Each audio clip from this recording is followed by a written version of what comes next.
पहले सरकार ही लूट मचाती थी, तो कहां से परिवर्तन हो जाता, कहां से परिवर्तन हो जाता। फेयर प्राइस शॉप संचालकों को केवल कोसने भर से परिवर्तन नहीं होने वाला है।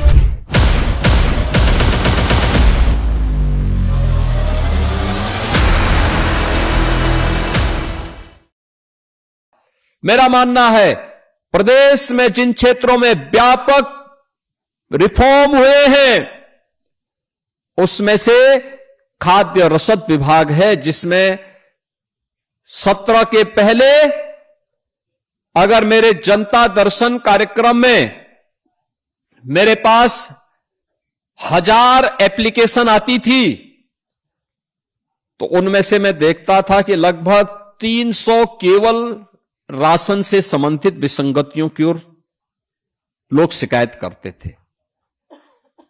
और आज जैसे कि विभागीय मंत्री श्री मनोज पांडे जी कह रहे थे, आज पब्लिक आती है, अन्य मुद्दों पे चर्चा करती है, एक भी शिकायत राशन वितरण की नहीं होती है।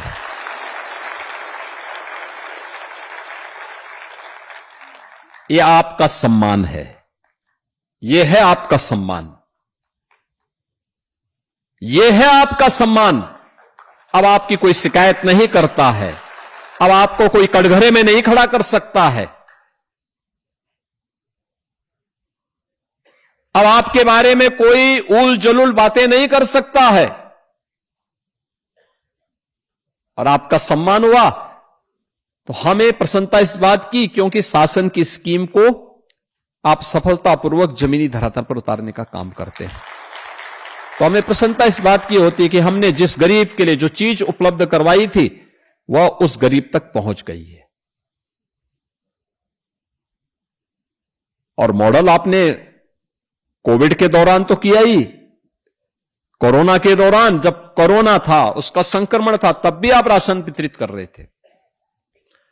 हम लोगों ने उस समय जब सारा काम धंधा बंद हो गया, दाल, नमक और तेल वितरण के एक स्कीम को लागू किया था, और मैंने देखा एक भी जगह से शिकायत नहीं आई थी। हर गरीब तक तेल पहुंचा था, नमक पहुंचा था और दाल भी पहुंची थी, हर तक पहुंच रही थी।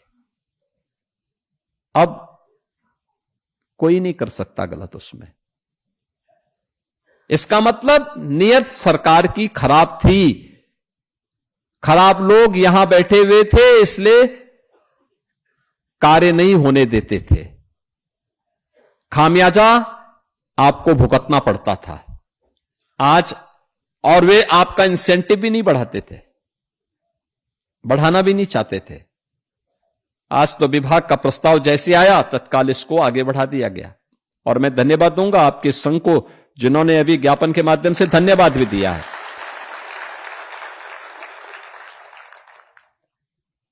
धन्यवाद भी दिया। बहनों और भाइयों, जो परिवर्तन इसके माध्यम से होना है, यानी सामान्यतः जो एवरेज है, थोड़ा कम आगे ज्यादा पीछे आगे पीछे हो सकता है, लेकिन जो एवरेज होता है लगभग हर एक विक्रेता के यहां आवंटन लगभग 100 कुंटल के आसपास हो जाता है। और उसमें अगर हम देखेंगे तो अब तक प्रति जो फेयर प्राइस शॉप के संचालक हैं उनके प्रति माह की जो आय उसके माध्यम से होती थी वह 12,750 के आसपास हो जाती थी। अगर 100 कुंटल उसके पास जा रहा है तो 90 रुपए के हिसाब से ये पैसा हम देते थे, और अब जो पैसा हम इसमें देने जा रहे हैं 125 रुपए के हिसाब से देने जा रहे हैं। तो ये मान करके चलिए कि ये अब 16,250 रुपए, अगर कोई 100 कुंटल वितरित कर देगा तो 16,250 रुपए उसको केवल इसी से प्राप्त होंगे। इसके अलावा आप अपनी जो दुकान चलाएंगे वो अलग से, उसका मुनाफा आपका अलग है, लेकिन जो इससे ज्यादा बिक्री करेगा वह उतना ज्यादा उससे अपना मुनाफा कमा सकता है।